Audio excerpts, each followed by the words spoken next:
Hey guys! What's up? Kumusta po kayo? So today guys, we're preparing to go to the park and we will show you now what's inside of my bag. So before it was my bag and now it's become our bag kasi malapit lang naman sa park.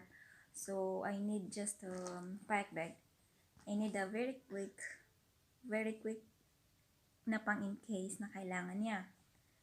So, mommy, can I?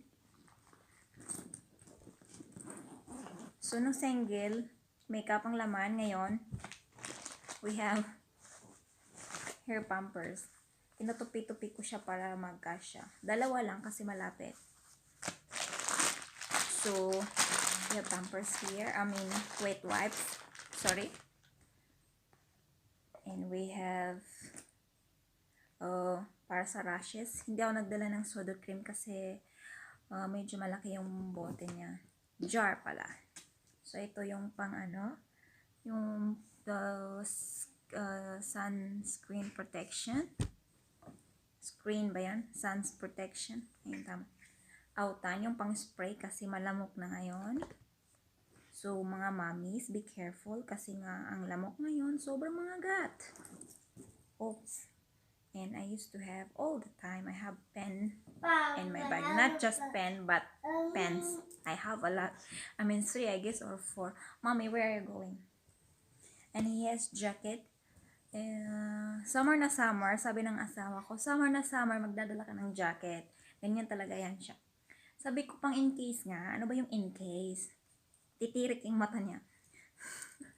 Tapos, kasi mommy tayo, diba? So, it's like, we have to be more advanced. Sabi ko nga, baka nga uulan, baka magwi-winter bigla. Tawa ko. Tapos, yung pang niya, pag naihi siya ng lagpasan, pang in case. Ito. Body yung dinala ko para, yan, isang tupian lang siya.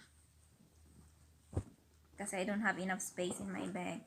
Only that, except from my pants, I used to put all here.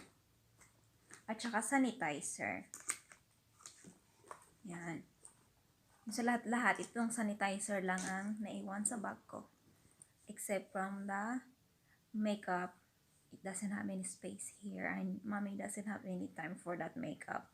Siguro pag magpa-party, makapag-makeup. So anyway, it's nice to be simple. So ayun nga, magkita-kits tayo mamaya. Pupunta kami ng park. After niyang kumain. So guys, please, sa mga hindi pa po nag-subscribe, please subscribe to our channel. And we will do the same also. And